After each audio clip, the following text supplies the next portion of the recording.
What's going on, guys? So this is my 2021 Chevrolet Silverado Z71 Trail Boss with a 6.2 and 10-speed transmission. Yes, it is a Trail Boss. It does look quite a bit different than I got it stock. If you're interested in anything on here, we got videos all over the channel. Go check it out.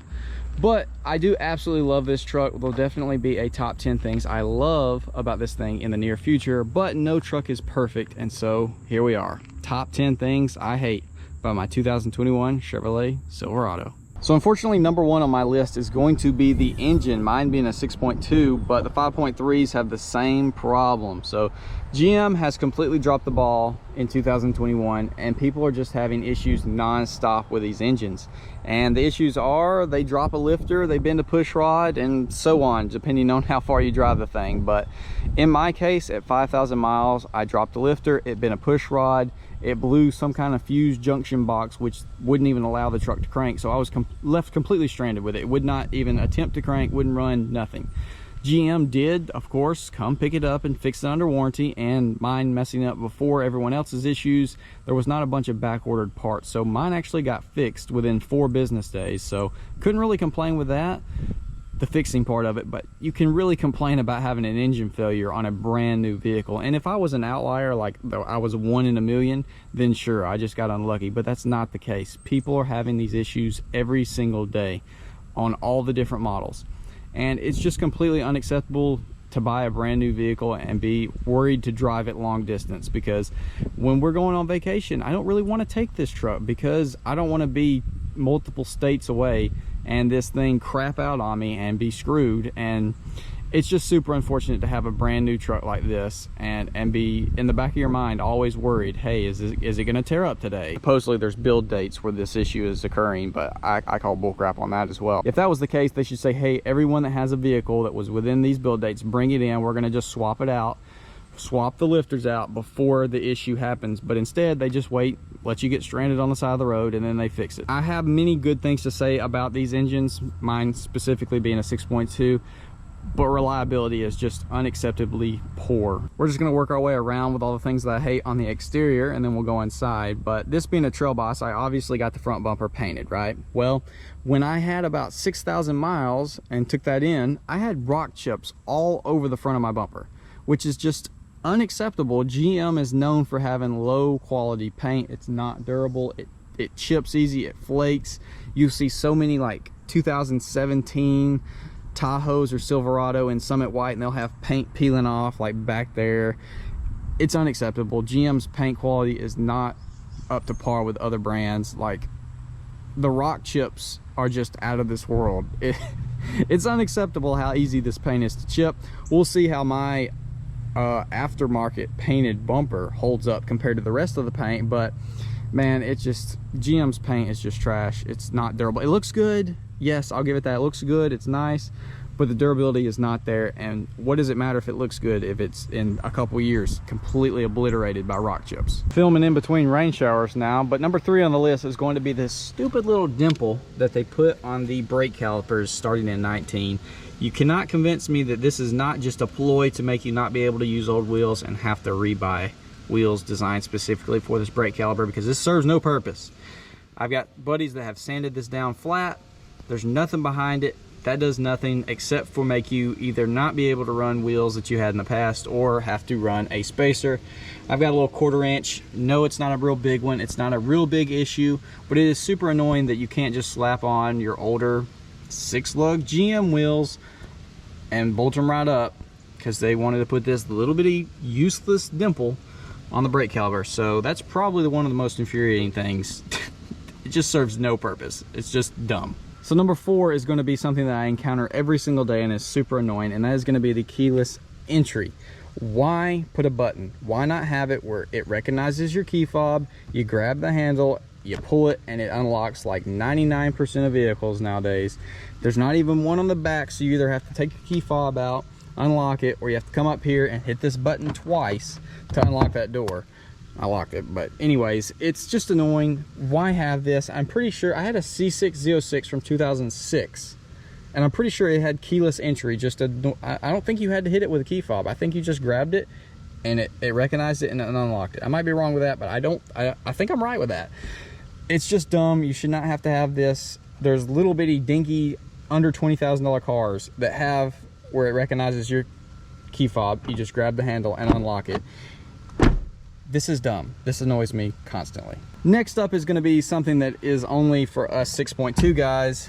That says premium fuel recommended, but it's not really recommended because these trucks do not like 87. There's people out there, they're going to tell you, yeah, you can run it. I've ran it for 100,000 miles with no issues running 87 fuel from Walmart, and it runs fine in there. Well, from my personal experience, the truck does not like to do that. It likes premium fuel, and yes, you do get the extra horsepower and torque, but it is annoying to have to use premium fuel. Is it going to blow up if you put 87 in it? No. Are you pretty much eliminating the reason you bought a 6.2 for the extra power? Yes. It's not going to be happy. It's not going to give you peak performance. So you have to run 93. And if you're out west or something, 91, same difference, right? It's going to be about 40 cents more expensive than regular fuel. And so for a full tank, it's been costing me over $80 to fill this thing up. So yes, gas here in Alabama is not like California prices. I don't even imagine, they have to be spending like $120 probably. But still, to spend an extra 20 bucks per tank just to run premium fuel, just for the truck to be happy, it's pretty annoying.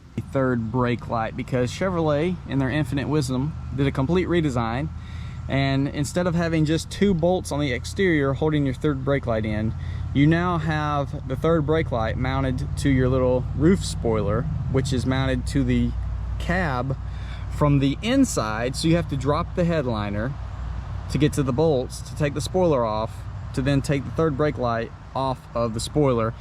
It's so overly complicated, it blows my mind. Does it look good up there? Yes, I'll give it that. It looks good up there, I agree.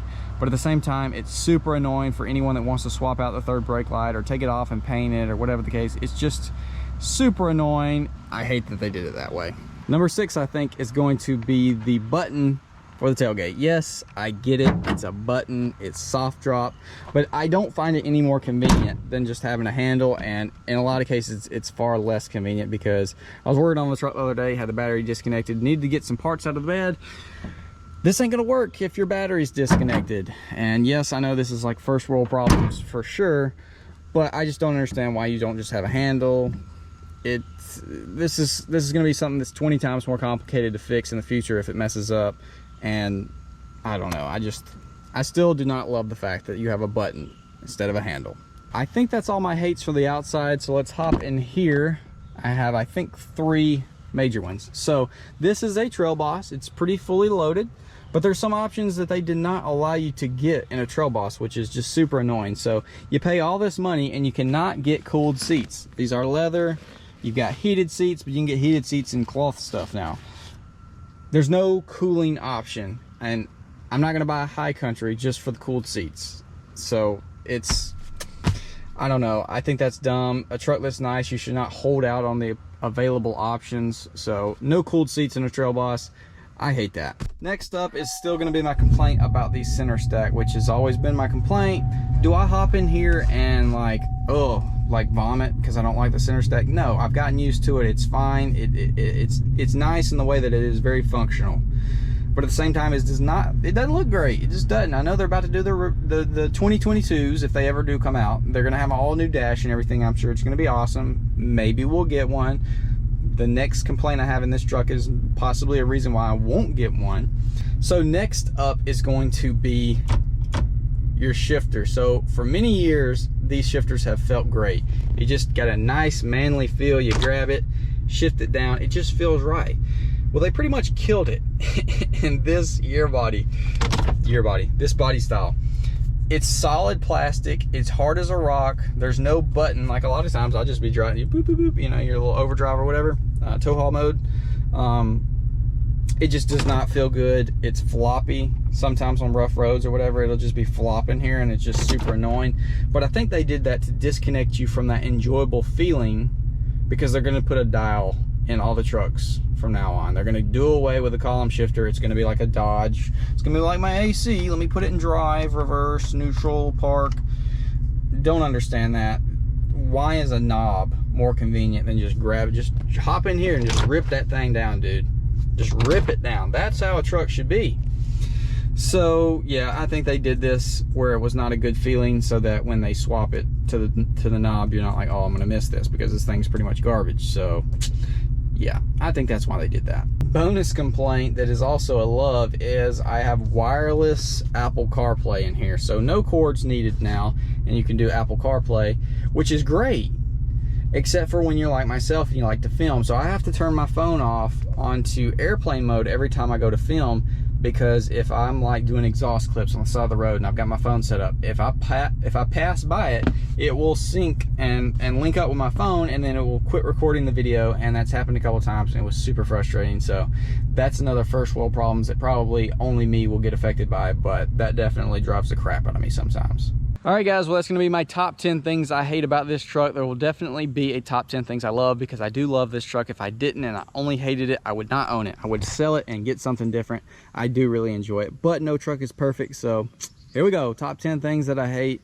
It's usually a popular video. There's going to be people complaining and agreeing and all kinds of things. So in the comment section, comment down below and let me know if you agree with the things that I dislike, or you think some of them are kind of gimmicky that, you know, I should just get over it, whatever the case. But definitely leave me some feedback. If you got the same truck, let me know if we were on the same page or not. And with all that being said, look forward to the top 10 things that I love. I'll see y'all on the next one.